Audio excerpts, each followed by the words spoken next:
Netanyahu vowed that there will be no Palestinian state. He also said that Israel plans to retaliate by annexing more parts of the occupied West Bank. Now, how will this open defiance affect Israel's already strained relations with Europe?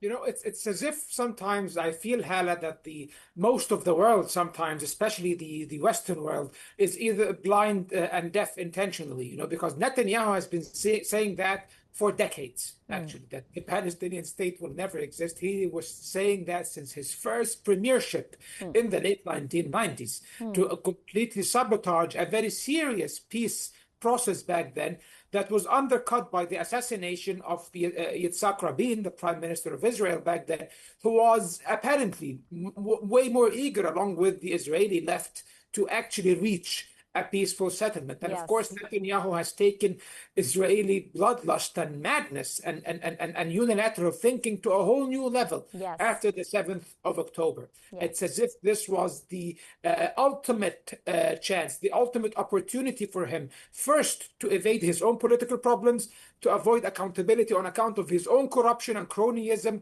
along with his wife Sarah and his family and his other lackeys, and also to exonerate or at least attempt to evade responsibility for the disaster of October 7th. So what he's doing right now is trying in this very with this very Turanic mentality, trying to establish the land of Greater Israel, and is even using biblical texts and biblical narrative in order to attract the support of the zealots and the radicals inside Israeli society, and even among the some segments of evangelical Christianity in the West, who also share some of these. This is an old political game that has been used by tyrants throughout history. Exactly. He's playing the same game. He reminds me of for example, political Islamists. They do the same thing, for example. It's been since the dawn of history. Exactly. How religion could be sometimes a nationalism at the same time.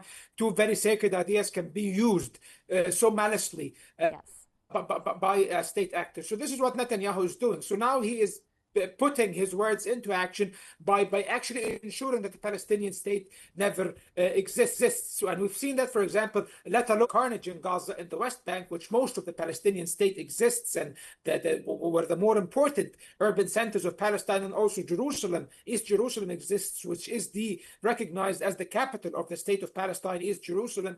Now he revealed his plans, or he approved the plan to establish the E1 settlement complex, for example. What does that do? And he did that preemptively, of course. It bisects the West Bank. It prevents the establishment of a coherent Palestinian state, and turns the West Bank into an archipelago of Palestinian cantons and communities that are not interconnected, that have to go through Israeli checkpoints and barriers